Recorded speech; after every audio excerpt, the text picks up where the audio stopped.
So I'm down here at Ananda Dam. There's a lot of water hyacinth here. It's a curse for a lot of guys. They really get frustrated. And it can be a massive inconvenience. I've seen social media as well. There's other venues up country that's also got water hyacinth, and it is a heck of note. But there's opportunities.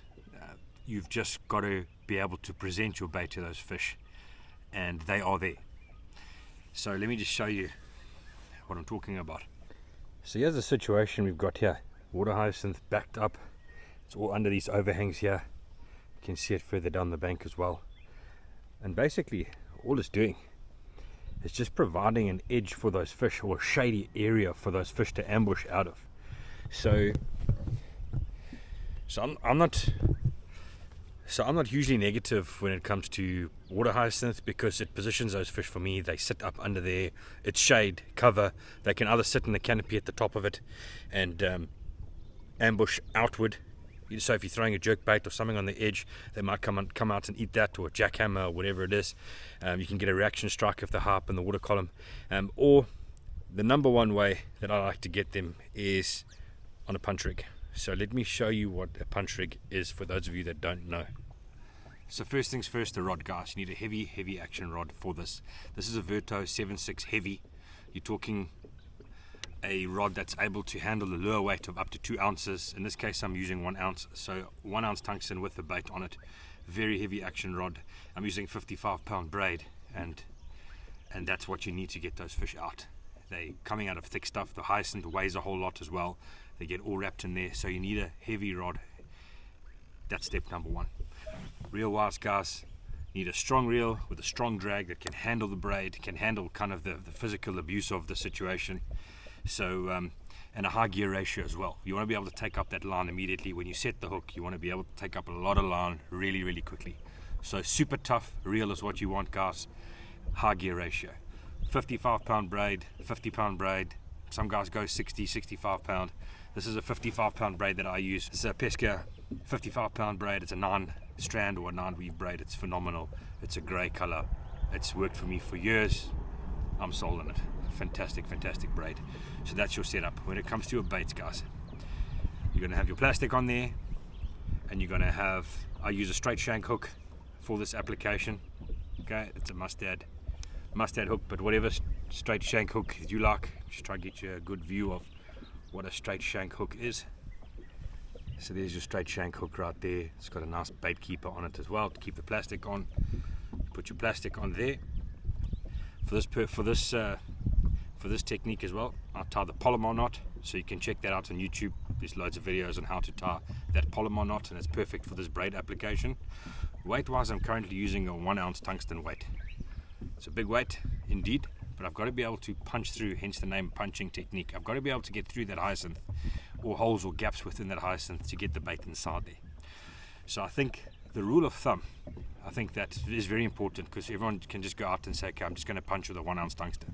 The rule of thumb is you want to use the lightest weight possible to be able to get through. It's just more natural. If I can get away with a 1/2 ounce, it's going to be half the size of that 1 ounce.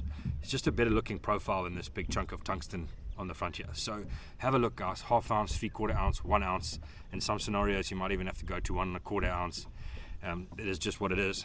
But for the most part, generally with the way things are at the moment, I'm going with the 1 ounce tungsten. And then you need a couple of stoppers.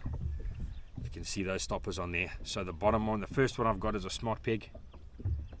The smart peg slides into that tungsten weight, just gives it some support. Okay, and then I put 2 bobber stoppers above it. Okay, the reason for those bobber stoppers, guys, I don't want my weight to shift. I want it to be perfectly pegged, so when I punch through the tungsten, the weight goes through, the plastic's going through as well. I don't need the tungsten falling out and then the bait itself, getting stuck up in the hyacinth. So my hook's actually here, my weight's down on the bottom. So you want it to be sinking as a unit. The 2 just gives me extra support, and also if I burn one off, I have still got 1, so I don't have to sit down, retie my line, and then put another one on. So if I do burn one off, which does happen when you're catching fish on this technique, under pressure, the line's under pressure, they burn off, and that's why I have those. So it's just about being more efficient as well, and the fish don't seem to mind them.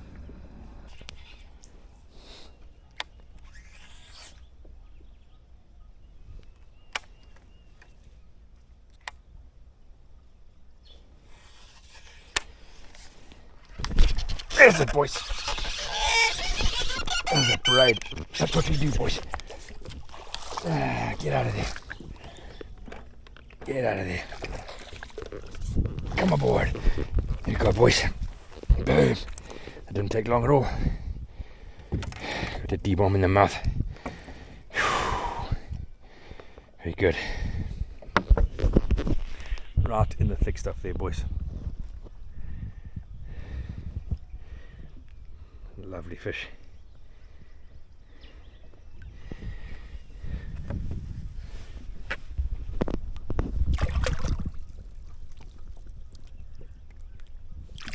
Boom. Let's go. There's another one. Look at that, guys. Easy as that. This one not big. Yes, that's an understatement. Tiny fish. Whoops. He's got a headache now, but same stuff, guys. In the juice there. Let it go down. The technique, it's a very simple technique. You just lob it in there, let it go down. A lot of times I'll eat it on the way down, and then you slowly bring it back up to the surface, towards the canopy, where the hyacinth creates that canopy. You bring it up towards the surface of the canopy, jiggle it around a bit, and then if you don't get bit, you take it out and you make your next presentation. All of this is just on the surface.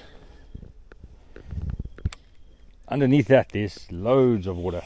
Right in the back, find the water, there's it going down. Nothing ate it on the way down there.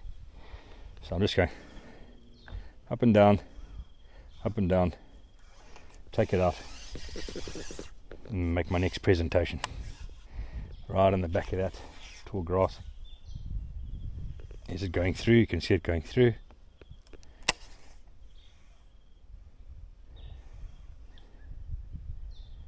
Bring it over the next grass. There's a little bit more depth there. I can feel that because the line got tight. Give it a bit more depth. Give it a bit more line to get down. And then make your next presentation. Like right here. Got all of this big overhang. There's hyacinth here. Put it inside. And that's the technique, guys. That's how you get them. So here's just an example now. Got to re-rig up one of my plastics, but this is how I just keep my punch baits. So I like the D-bomb a lot. You can see that, a few different colors. A bit low on these guys. That's because I've been fishing up in the dirty water previously. So black, blue there as well. These are the baby destroyers. Those worked really nice as well. So those are options. Got the big destroyer. It's quite a big punch bait, that. You can see I'm under black, blue there as well. Bruiser or bruiser flash, I think they call it. But this is Texas Craw. I'm going to rig one of these up now. I like the look of that. I need to restock.